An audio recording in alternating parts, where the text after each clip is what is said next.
사랑하고 축복합니다. 11월 4일 목요일입니다. 오늘도 주님의 은혜와 사랑으로 승리하는 하루가 되시기를 간절히 바랍니다. 오늘 말씀은 다른 세대가 아닌 다음 세대로라는 제목으로 말씀을 나누고자 합니다. 본문 말씀 사사기 2장 1절에서 10절까지의 말씀입니다.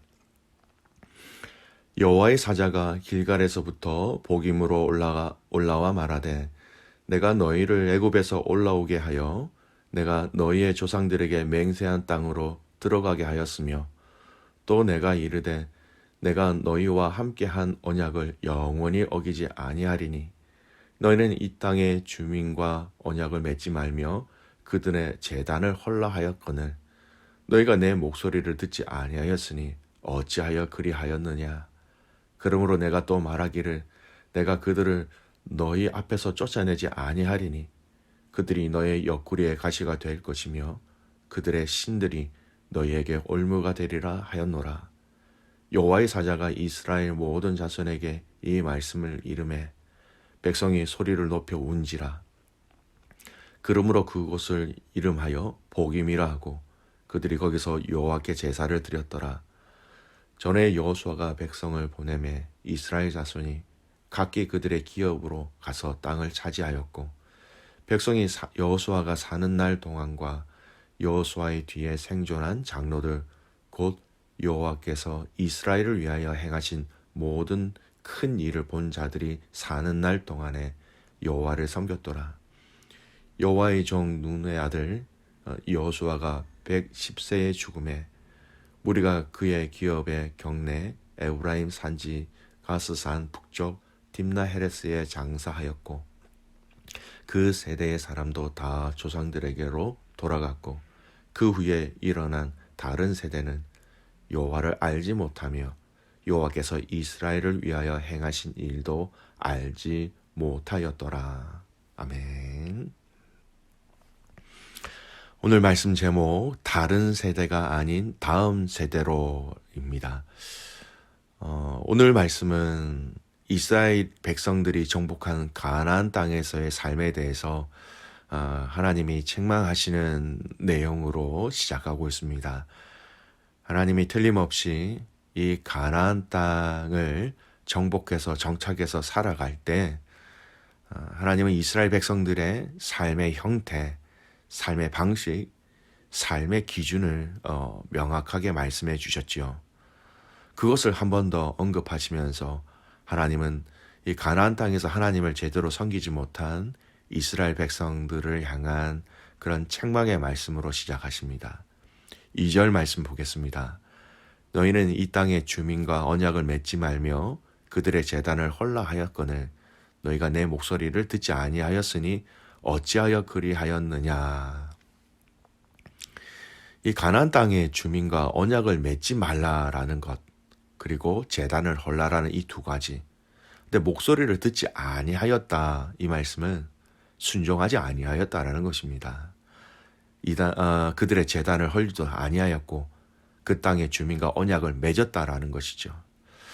여러분 언약을 맺지 말라라는 것은요. 그들과 교류하지 말라라는 것입니다. 경제적인 교류, 문화적인 교류 등 이것이 다 포함되어지는 이야기죠.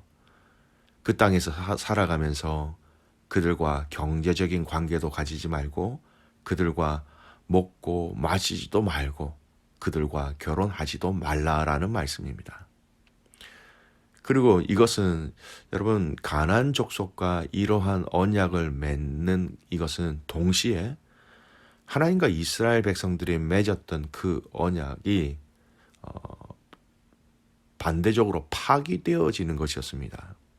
왜냐하면 하나님과 이스라엘 백성들이 맺은 언약과 지금 가나안 땅에서 그들이 이스라엘 백성들과 맺는 이 언약은요. 그 내용과 상황이 철저하게 반대되었기 때문입니다. 우리가 명심해야 될 것은 두 언약을 같이 맺을 수 없다라는 것입니다. 두 언약을 같이 지켜낼 수 없다라는 것입니다. 마치 우리 신앙생활 가운데 두 신을 섬길 수 없는 것처럼 말입니다. 이 하나님의 책망은 이제 언약에서 제단으로 이어지죠. 2절 후반절은 그들의 제단을 헐라하였거늘 이렇게 얘기합니다. 그들과 교류하지 말라라는 것에 본래의 의도와 본래의 목적이 사실 이거였습니다. 가나안 족속이 섬기는 우상을 이스라엘 백성들이 같이 섬기지 않도록 그들의 제단을 다 없애버려라라는 것이죠. 제단을 없앤다. 그들이 섬기는 신을 너희들이 섬기지 말라라는 직접적인 말씀이 되기도 합니다. 결론적으로 하나님을 섬기면서 다른 신을 섬기는 것은 하나님은 철저하게 금하셨지요. 나만을 섬기고 나만에게 예배를 하고 나만을 섬기고 사랑하라라는 것. 사사기 시대에 반복되어지는 이스라엘의 죄는 바로 이것이었습니다. 하나님을 섬긴 것이 아니라 우상을 섬긴 것이었지요. 이 사사기의 말씀을 보면 어떻게 보면 지금 우리가 사는 이 시대를 보여주고 있는 말씀이다. 그렇게 생각되어집니다. 하나님을 섬기면서 하나님께 예배하면서 우리는 참으로 나도 모르게 이 땅의 정서와 문화 속에서 세상을 섬기고 세상을 의지하고 세상의 방법을 따르고 있을 때가 참 많은 것 같습니다. 우리가 주일 예배당에 나와 하나님께 예배 드리는 거 너무나도 소중하지요. 믿음의 사람들의 정체성이 예배로부터 시작되어지고 예배로 마지막 마무리가 되는 거 너무 중요합니다. 그런데 주일날 예배당에 나와 예배 드리는 것 이거 하나만으로 우리의 삶이 하나님을 주인으로 모신다라고 100% 장담할 수 있을까요?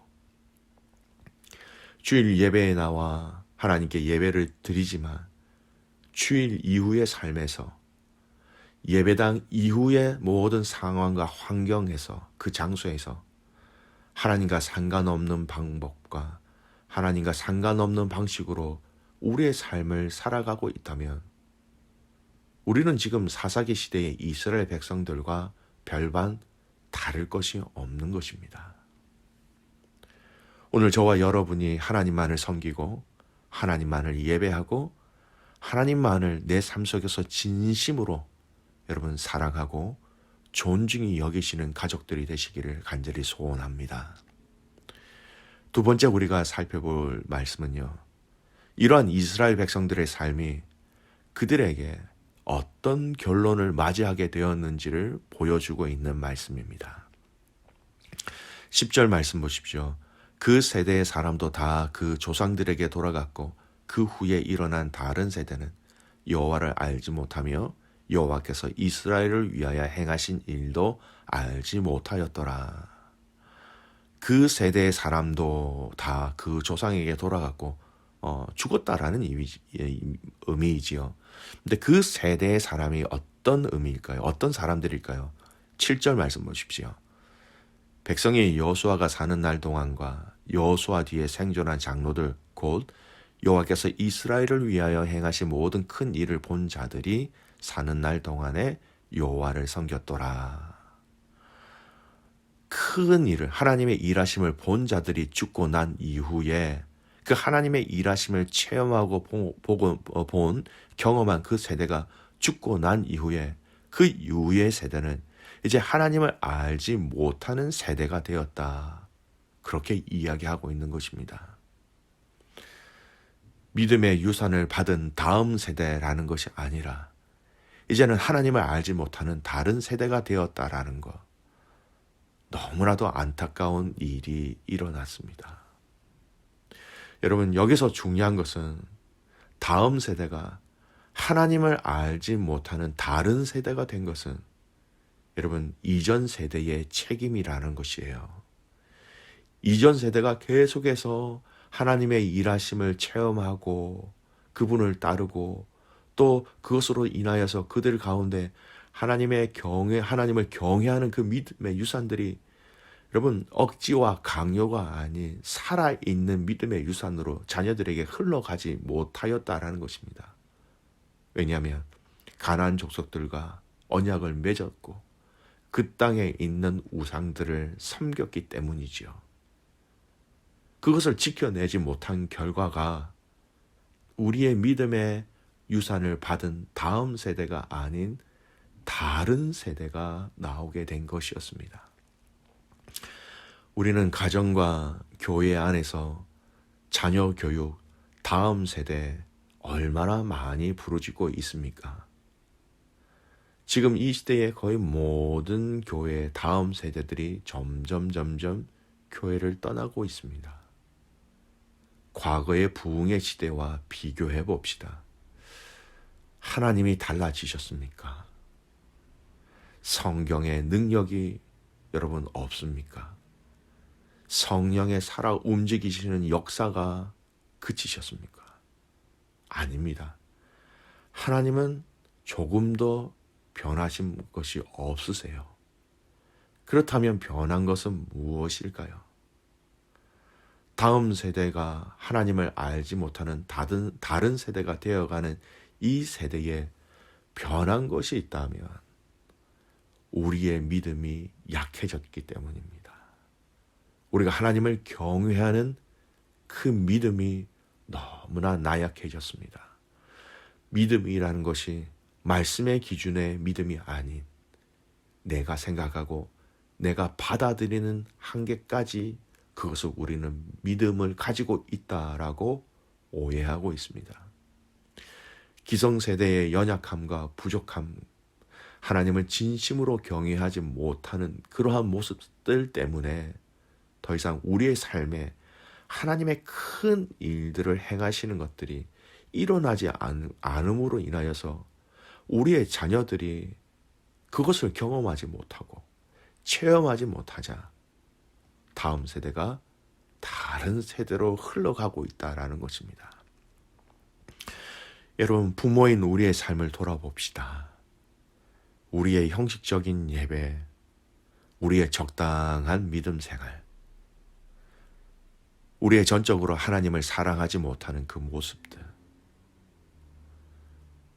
자녀 양육의 방법에서는 세상의 모든 방법을 다 끌어모아 자녀들을 양육하고 있지만 정작 가정 안에서의 우리의 삶 속에서 자녀들이 우리를 바라볼 때에 하나님의 모습이, 예수님의 모습이 그들에게 보여지고 있는지요.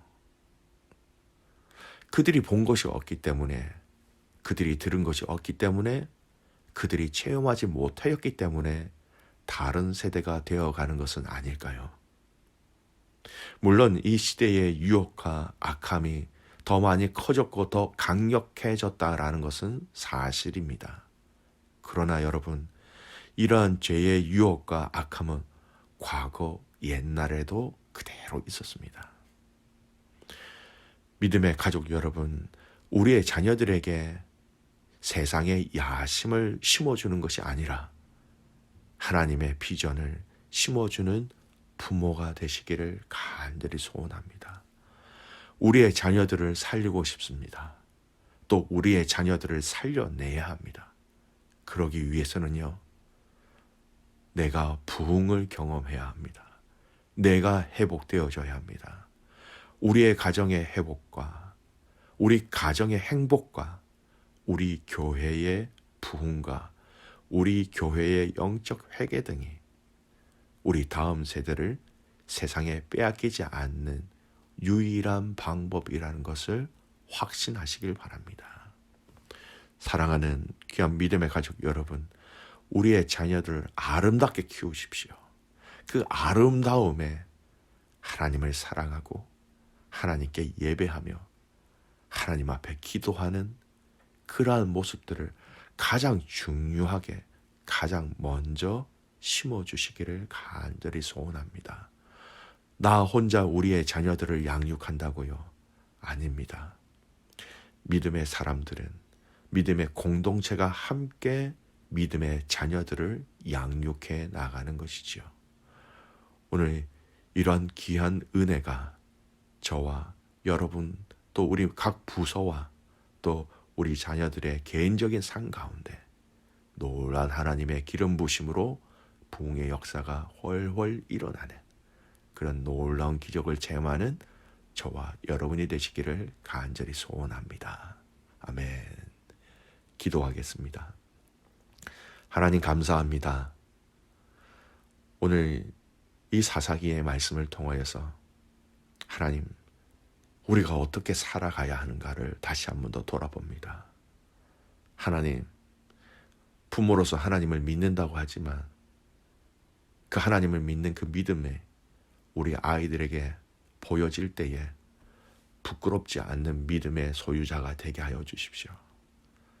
하나님, 진정으로 하나님을 사랑하고 하나님을 섬기는 모습이 저 아이들에게 흘러갈 수 있도록 먼저 우리에게 부흥을, 먼저 우리에게 회복을, 먼저 우리에게 주님을 향한 뜨거운 사랑을 부어주셔서 하나님, 그것이 강요가 아닌, 그것이 따로 만들어진 형식적인 교육이 아닌 가정 안에서의 자연스러운 그 삶 속에서 하나님, 이 믿음의 유산이 흘러가게 하시고 그 뿌리가 내리게 하시고 그 뿌리를 통해서 세워진 모든 그 믿음의 나무들의 신앙의 열매가 맺힐 수 있도록 축복하여 주시옵소서. 하나님, 사랑하는 우리 믿음의 자녀들이 다른 세대로 되지 않게 하시고 믿음의 다음 세대가 되어서 우리보다 더 큰 하나님 나라를 위해서 힘쓰고 싸워가는 사랑하는 자녀들 되게 하여 주시옵소서. 우리의 자녀들을 또한 매일매일 축복하며 그들에게 우리가 하나님께서 우리에게 맡겨주신 이 사명들을 처음부터 끝까지 잘 충실하게 이행할 수 있도록 도와주시옵소서. 그렇게 행하실 하나님을 신뢰하며 살아서 역사하시는 예수 그리스도의 이름으로 기도드리옵나이다. 아멘.